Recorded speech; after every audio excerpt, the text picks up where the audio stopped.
Hey guys, Bryan here from Liquid Concepts. So today we're going to talk a little bit about aerosol versus paint gun. A lot of y'all probably debate over it, and there are pros and cons to each one. So I kind of want to do a quick little video on our weekly tips and tricks on just showing you kind of what the difference is between the two, why you should pick one or the other, and maybe what's best for you, because not everybody is in their own shop. They have tons of equipment, they have air compressors and paint guns and all of that, where maybe you just don't want to sink that much money into getting into the Hydrographics, and that's perfectly fine. You know, we at Liquid Concepts, we have pretty much everything that you need, from aerosol all the way to gallons, 5 gallons. Even if you wanted a drum, we'll send you a drum of activator.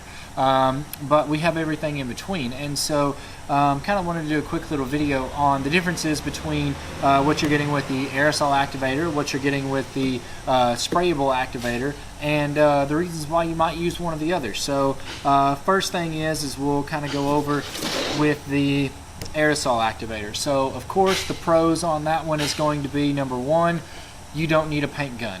It's pretty much self-charged. You don't even have to really shake it up. Pretty much you can just give it a quick little shake like that, you're ready to go. It's not like paint to where you actually have stuff that will settle down to the bottom. Again, most of us are used to shaking up a paint gun, so a quick little shake like this is not going to hurt anything.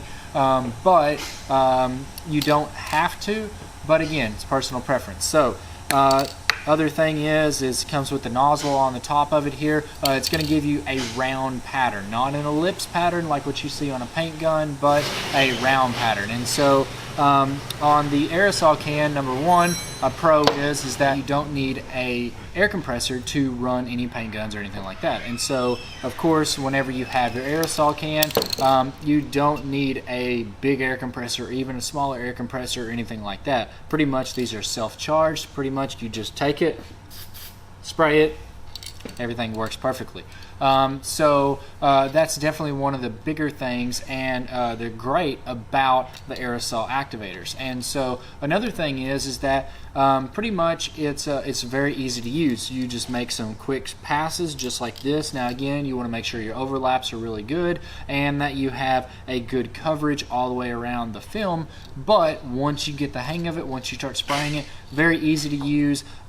It's very user friendly, and so pretty much you have one setting. You push it down, fluid comes out, and then as long as your passes are pretty much the exact same every time, you're going to get a good dip. So those are a couple of the pros on it. Now there are some cons to it as well, and so one of the things is going to be that number one, you only have a pattern that's about this big around, and so maybe a couple of inches around at best. The further away that you are, the bigger the fan gets a little bit, but not very much. And so to get it at that right size and that right height above the water, normally a couple of inches, maybe even a pattern like that, that's pretty much about all you're going to be getting. The other thing is that these are, I'm not going to lie, they're pretty pricey compared to what you can buy in a gallon. And so we sell these for $16.99, and then of course you have your shipping and everything like that. And so the problem is that you buy 3 or 4 cans of these and you're almost up to the price of what it is for definitely a quart or even a gallon.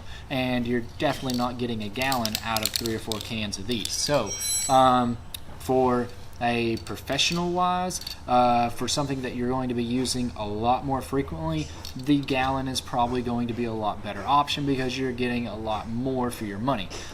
The second thing is that whenever you're spraying these, because you have a smaller fan, you're going to have a lot more possibility of, whenever you're spraying it, you have inconsistencies between one pass to another. So if you have a much larger piece, like let's say that you were dipping a valve cover or something like that, then of course this might be a little bit trickier because you got to make sure you get your passes exactly straight, exactly perfect, pretty much like painting like a robot. So those are going to be a couple of things on the downside on using an aerosol activator. Now, can you still use it on a larger piece? Yes, you can, and we'll go ahead and show you that here later on in the video. But in this case, kind of wanted to go over more of the pros and cons. So another pro to this is that whenever you are done using it, you put the cap on it, you set it down, and you're good to go. All right.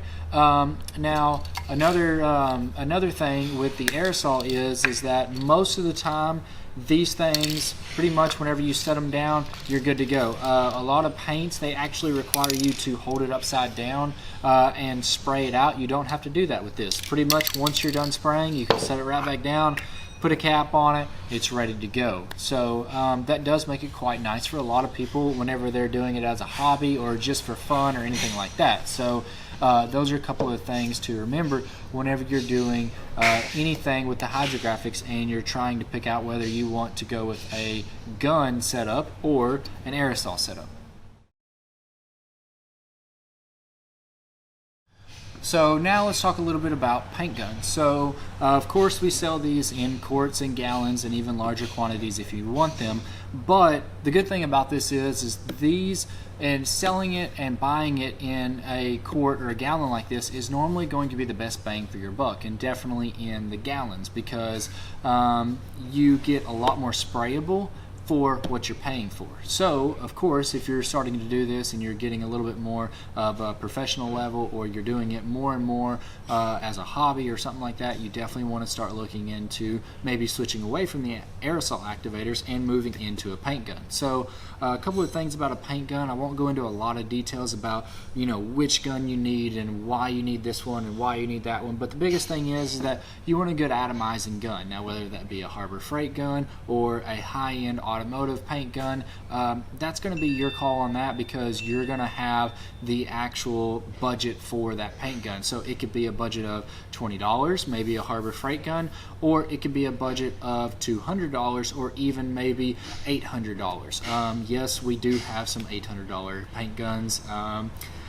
They're more, I kind of like them because they spray out really well whenever we have some high-end jobs, but for an activator gun alone, I probably wouldn't buy an $800 paint gun for the activator alone, especially whenever I was just starting out. A lot of the times you can buy a really good gun, $50 to $150, and most of the time those will work really well. I have found that a lot of the Harbor Freight guns do start leaking, especially around this tip right here and the head of it. So that's something to definitely keep in mind, because with the activator, you actually can keep it in the gun at all times. And so what we have on this gun is we actually have a PPS cup that we never change out. So essentially, whenever it gets to the bottom or we're getting low in it, we take it off, we fill it back up, we hook it back on the gun, and then we leave it until we spray it all out. So that is one nice thing about our activator that we have, is that you can keep it in the gun at all times. The other good thing about using a paint gun is that instead of having a little small 1 to 2 inch round circle, you actually get a 12 inch, 10 inch, 14 inch fan, depending on the size of your gun. You get a very large fan pattern. So that comes in really handy whenever you're doing larger items. So let's say that you have a very large valve cover, or you have intake manifolds, or even better yet, you have some splitters off of cars or spoilers or something like that that requires a long piece of film to be activated. Those are going to be very, very hard to do with an aerosol can. Now, can they be done? Yes, but is it going to be easy? No, it's not. But take into account, you get a paint gun and you can spray a 10 to 12 inch fan, then guess what? You've completely activated that entire film all within maybe 2 passes, 3 passes, and you've got a film that's sitting 24 inches wide and maybe 6 foot long, and you can quickly and easily activate that once you get everything set up and you get your gun dialed into the way that you want it. So couple of things is of course, with a paint gun you need an air compressor. So air compressor wise, most of the time 3 to 5 horsepower will run almost any paint gun out there. Of course, you can get smaller ones like a pancake compressor or something like that, but you really need to check with the CFM that it's using and see what the air compressor manufacturer recommends on if that actual air compressor will run that type of machinery, whether it be a sander or a paint gun or anything like that. So definitely check with them. They'll be able to let you know how much CFM that compressor can use. So initially up front, you're going to have a lot more upfront cost because you're using a paint gun, you're using an air compressor, you need the electricity to use it, and all of that. But in the long run, for people that are starting to do it more frequently, not quite as a hobby, maybe more as a professional level, anything like that, that's definitely the way to go, because once you get past buying this the first time and buying your air compressor the first time, then you're pretty much ready to go and set. And then all you got to do is buy the activator, which is a lot cheaper whenever you're buying it in the gallons instead of the aerosol cans, and then you're going to have a lot more area to spray out of a gallon compared to what you can out of a quart. Now, a lot of people ask, how much can you get out of this? A lot of the times it really depends on the way that you spray it, your activator gun setup and things like that, but most of the time we tell people most of the time a gallon will last you in between 20 to 50 meters. Now, that's a big range, but it all depends on how you spray it. So depending on the way that you spray, how your gun's set up, that would greatly depend on how much activator you're using per square meter of piece or per square foot of film. So hopefully this has really helped you out with knowing which way to go on whether you want a paint gun like this that might be a little bit more costly up front, but it's going to save you a lot more in the long run, or maybe you want to move with the aerosol cans and pretty much just stick with what you've got, and that way you don't have any upfront costs. You're just playing around with it, you're having fun with it, and you enjoy doing it maybe as a hobby or on the side or something like that. So either one of these will definitely work.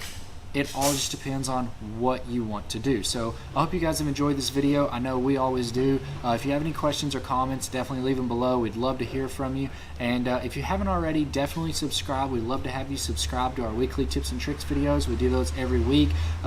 Pretty much it's something new all the time. It may be on paint gun setup, it may be on anything hydrographic or custom coating related. We try to put out good quality stuff, so then that way you guys can up your game and move on to the next level. And so I hope you guys have enjoyed the video. I know we always do. I'm Bryan from Liquid Concepts, and we'll see you guys next time.